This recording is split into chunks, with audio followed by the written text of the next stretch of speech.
Wagwan Majiga Fanigos, and welcome to another episode of the Pastry Bear Cooking Show.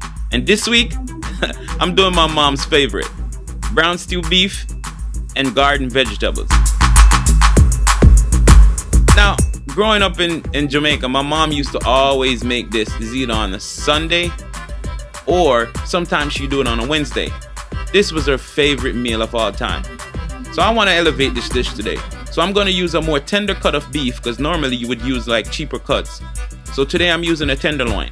I'm going to marinate it with salt, with sugar, soy sauce, and I'm not going to use no browning. I'm going to use molasses.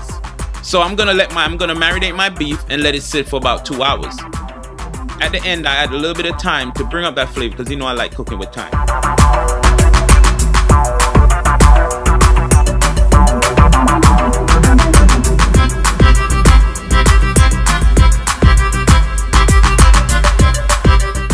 So my next step is I'm gonna move on to my garden vegetables.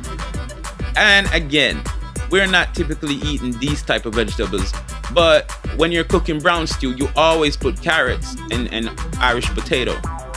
So I wanted to do a little bit twist on it and give my plate a more, elegant and a more vibrant colors. I'm using baby carrots, purple potato, and red potato. And this is just to give it more presentation. I'm also using green beans. But if you watch the video, you realize that I put the green beans in the last because the green beans take like probably 2 seconds to cook. I like my green beans really crunchy. Some people like to overcook it. When you overcook it, it has like a dark color. So let's cook these vegetables. So the first thing I'm gonna do is I'm gonna add some water to my pot. I'm gonna add salt to my pot, and I'm gonna add my vegetables one by one.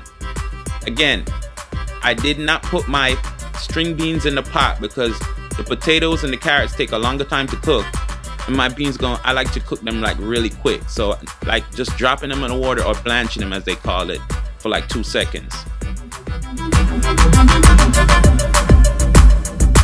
The next thing we're moving on to is cooking the beef. I'm gonna heat my skillet with these grooves in it to get that nice grill mark. I'm gonna add oil, and then I'm gonna add my meat. I'm gonna let it grill on each side for about 1 to 2 minutes. I'm making my sauce. This is what we normally do. So I'm gonna add some garlic, onions, and carrots. And I'm gonna put a sprig of thyme.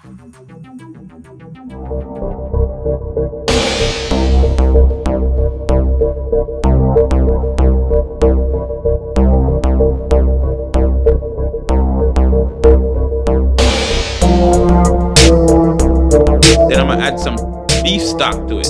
Let that cook down to get the flavors of the onions and the carrots.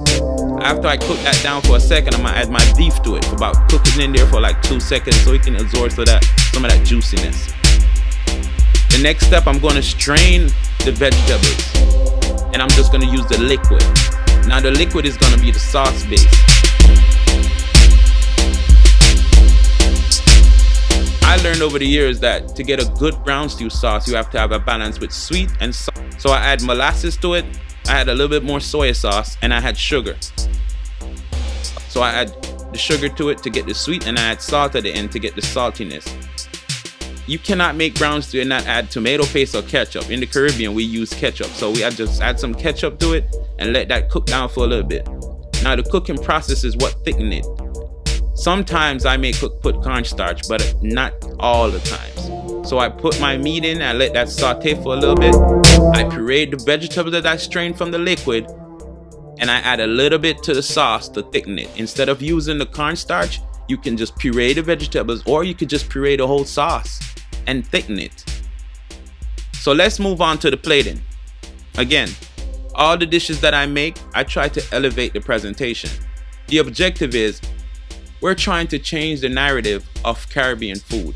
Most people just see it as cooking nice, flavorful food, but just putting it on a plate.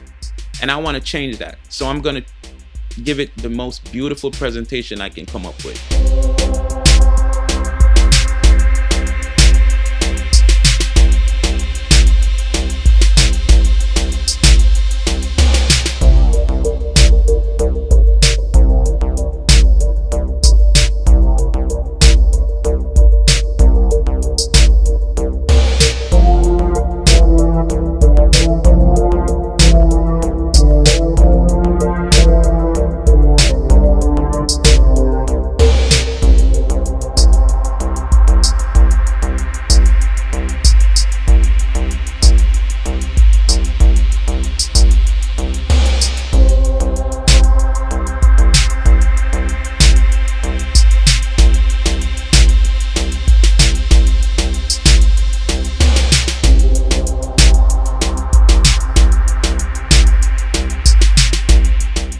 Pastry Bear TV. Big up.